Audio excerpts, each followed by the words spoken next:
Good morning, everybody. So I've got a massive case of imposter syndrome at the moment. I am nervous, so forgive me. One of the quotes I remember on leadership is, leadership is your ability to hide your panic from others. And so just bear with me. But actually, one of the more interesting quotes was from a former Chief of the General Staff, Sir Mark Carlton-Smith, when he said in a staff conference, "You're the people you've been waiting for." And I think actually that describes what leadership really is. You're sometimes quite uncertain. You don't feel that you're the expert, but people are looking to you, and you are, and I think Rick mentioned, you're the innovator, you're not the imitator. I'm at National Highways at the moment. I've had a reasonable career in the military. So I'll sort of talk to you about highways and security. And it's great that you actually all know our product. You are all probably frustrated, travellers, etc. And I'm happy to engage with you during the breaks with all of your woes about the road network. But it is big. It's 4,500 miles. We've got tens of thousands of CCTV cameras, IT, OT systems. We've got 10 operations centres, a national ops centre. We run some really big capital projects. We've got the Lower Thames crossing. We've got A303 Stonehenge, which is global significance. And we're an arm's length body, and we're in the critical national infrastructure sector. So it is big, and so there's a real sort of concatenation of cyber, physical, people, etc., which challenge us every day. But what are the things that we're particularly interested in? Well, it's all that stuff up there in reality. There's a great piece from the National Preparedness Commission which talks about the Tuna environment. And that's an environment which is turbulent, uncertain, novel and ambiguous. And it speaks really to the tectonic plates that are shifting as we see them today. I think there probably is more certainty in the entropy that we're sort of seeing at the moment. I think also that we've got to overlay that with just the natural tension that we see in business. We're not necessarily getting more money. There are more pressures on us. So everything that we do as professionals has got to see that return of investment. And we've got to be able to pitch that to the people who are going to sustain us. I won't talk about sort of threat groups in detail, but the Microsoft Digital Defence Report's great. And they talk about tracking 300 different groups, 160 state actors, 50 ransomware actors, and then the one that really chimes with me is they block 4,000 password attacks a second. And so when you look at it, for us, identity really is where it's all at, hugely challenging security issue. We're now in the space where we've had AI and ML for a while, but generative AI is seeing things change, and I know we're talking about that later, so I won't sort of get out of my depth on it. But it really is offering risk and reward. We understand how it will amplify and accelerate attacks, but equally we've got to understand how we govern it within our businesses, because we see opportunity, and it can be fixed by AI, and it's that all-encompassing thing that people don't really understand how you expose yourself. So our governance of emerging technology has got to be, really tight. Data is a currency. We've got to understand the data across its life cycle, and we really look at it and understand what data, what the value is, and not just the value to us, but the value to the adversary. And so, our ability to manage data effectively is a real challenge. And we only have to look at the news with AT&T yesterday or the day before to understand how data can be used against us. We're in an environment with increased legislation and regulation, and I think going forward there's going to be a trend there. And we're just in an arms race. When you look at the Microsoft Patch Tuesday release the other day, when you look at the amount of vulnerabilities and those that have been exploited, it is just an arms race to get there before the bad guys do. And that's a real challenge, in particular when you've got a complex environment of IT and OT and a broad surface with suppliers. So it's a challenge, it's a good challenge, but it's one that we've got to be, really aware of. I think we'll talk more, as I said before, about AI and large language models and cybercrime, and I think there's an estimate of sort of north of $8 trillion in 2024, cybercrime when you look at it. And I think when you look at what happened with Arup the other day, all of us should be starting to understand how we need to now operate and how we need to start to authenticate in different ways, because the world is just changing around us. And then you get back to the normal stuff. Theft, trespass. We've got a protester hub and look at protesters, urban explorers, all of those things, as well as safety, genuine safety of our frontline staff. We've got a lot of traffic officers out on the network who are genuinely at risk. So we've got a really broad environment that we've got to secure and assure. So I say that I think we're in a year or years of living dangerously, to quote the films. A lot of film quotes from me. And with that, the threat piece there is largely a bit like a Mike Leigh film. It's all quite depressing. So what do we do about it? Well, our approach is, I think one that people can recognise. If you try to do everything, you'll just fail. So you've got to focus on the basics. You've got to focus on those things that are critical to you. And actually determining that can be a real challenge because everybody's got a different opinion of what's critical. And so you've got to have some rigour in there.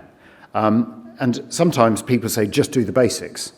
But the basics actually can be really complex. I was at a panel the other day and the advice was, do MFA. Let's go, great. That absolutely agree with it. But when you've got numerous digital services, systems, etc., IT and OT, doing MFA is actually really quite difficult. So absolutely agree with it, but simple is actually quite complex. And so we've got to recognise not everything needs a big program, but even doing the basics can be actually quite a significant effort for us all. But actually, you do need to start modestly. And one of the things that we are looking at, there's frameworks galore, and we could all talk about ISO 27001 and NIST, etc. We've developed quite a basic framework where we're saying, do the 20 things well. Then you can move on. Because if we say to you, here's 108 controls that you need to put in place, we all recognise, the blank faces, or we just can't do that. So actually, I think we do need to have a conversation with the business, which is all about, assisting, helping them, getting the foundations in place so that they can incrementally develop and understand security and risk in a way that it is not overwhelming to them. Because fundamentally for me, security is people. It's you, it's us. It's our ability to talk to the business, to understand the business culture and their maturity, so that they can really consume our advice in the way that it's intended. But for us as professionals, we've got to be there to give that advice. We've got to be as capable and competent. And so that means recruiting and retaining talent. And I think, we're all probably seeing that is genuinely quite difficult. What do you need to retain in particular? You've got to have progress pathways. I was talking to a colleague the other day, beg your pardon, who was literally saying, I think I'm going to have to leave because I don't have the next step. I lost a graduate who was brilliant, absolutely superb. He's gone to a consultancy because he didn't have the next step. So actually, we do need to look at how we develop people, keep them in, or let them go, gain experience, and bring them back to us. I genuinely believe in training, but actually, with the evolving threat environment now, we've got to recognise that just doing a course doesn't cut it. It's about networking. It's about getting those communities of practice. And so we've got to give them the time. That's the most precious resource in many respects. As Richard Branson said, train them so that they can leave and treat them so they'll stay. And so time is important, but also our management of them and actually recognising the pressures they're under, because they are under a huge amount of pressure and stress. And so we've got to be human in our approach to them, and we've got to really manage them as people, not just as a resource. I love having people from different backgrounds. I've got medics in the team who approach security through, the lens of a medical examination. They go, hey, it's an investigation and examination are exactly the same thing. And so We've got to be broad in our understanding of what makes a good security professional, but we've got to then help them develop so that they can help the business. We've also got to understand that we're going to get hit. A breach is inevitable, and so we've got to also change the narrative that a breach doesn't necessarily mean failure.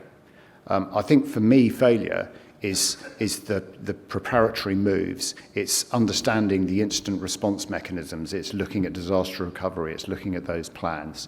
But you are going to get hit because the adversary is incredibly intelligent and intelligently aggressive. And some things are just outside of our control. You know, big supply chain breaches, for example. We just can't do anything about that. So we've got to make sure that as we're in that breach space, we're exploiting novel technology. Again, we'll come back into the AI, the large language model, how we can get inside the adversary's decision action cycle, how we can move from human speed to machine speed. And I think that's where, again, we've got to maintain our focus as we look forward. We've also got to exercise that. And I love the Mike Tyson quote that sort of everybody's got a plan until they get punched in the face. And, it's absolutely true. We've got to test it. We've got to test those processes, but we've also got to test the people that are enacting those processes. And you're not talking about the first 11. You've got to go for those people who will be there at 3 o'clock on a Sunday morning, and they're going to be your first responders. And so we've got an exercise program where we've been running through our digital services, and we've had some great findings. Our ability to access immutable data, just visibility of systems, some of those plans, things I think that everybody would recognise that are quite challenging. And also how you interlock business continuity, incident response and disaster recovery, because they're all related but slightly different. And so that's been a huge learning point for us. And the other thing that we've done is look at ambiguous scenarios. So there isn't a tea and medals ending to it. There is no solution, because then you're talking about people problem solving, and that's how you really get the process to work for you. But you've also got to look forward. And a great slide from our Cyber Futures team, produced by Scriberia. For us, it's great to be in the present, but actually we're also looking all the way out to 2050 with our Connecting the Country team. And this is where I think it's, genuinely, it's fascinating. As you start to look at, Industry 4.0, you start to look at quantum computing, you start to look at connected and autonomous vehicles, just the ubiquity of data. And you start then to see, how we're going to be really impacting on society. And, for me, this is, one of the most fascinating parts of the role is that look forward, where there is some uncertainty, but you're picking those huge themes and running with them. And they are themes that we should all be looking at. The digitalization of society is just increasing around us. If we're not moving with it, then we are just going to fail our seniors. We're developing guardrails for all sorts of things, digital construction, connected autonomous plants, digital twins, just which are almost pre-policy positions. But you can only be a thought leader if people know what you're thinking about. So actually, for us, it's getting out, getting those communities of practice and talking this stuff through. And I really am genuinely more than happy to engage with you on this work in particular, because we really do want to promote what we're doing, because it's absolutely superb. But this is all really getting into the space of our ethics and values. It's about safety, it's about resilience, it's about trust and ethics. And we're doing a lot more now with our ethics committee. And I think, again, that's something that we have to do as a community. We're not just about process and controls. There are a lot of ethical considerations within the security domain, and I think that is just, again, on the rise, in particular with generative AI, etc. So we've got to be responsible as a constituency. But overall, I think we're really talking about the resilience of our organisations. When you put it all together, it is the ability to identify those threats, to prepare, absorb, etc. So resilience for me now is the strapline. I've been running a resilience program, and for me it really is it's the beating heart. If you're talking about individual controls, you're probably missing the big picture. Is my view on it. But fundamentally, it's back to people. It's about communication, it's about people. If we can't get the message across, then we are failing. And so, for me, the most important thing I can say on a daily basis is, how can I help you? I recognise in the business that everybody has got challenges, everybody's got those burdens, those resource issues, etc. I mustn't add to those. And so I really do go in with that, how can I assist you, and change that narrative really from one of sort of suspicion to that of collaboration. And that's something I think we're trying to imbue when we talk about security culture. It's not a security culture where you're there blaming everybody and berating them. You're trying to assist everybody, because I genuinely believe people are trying to do the right thing.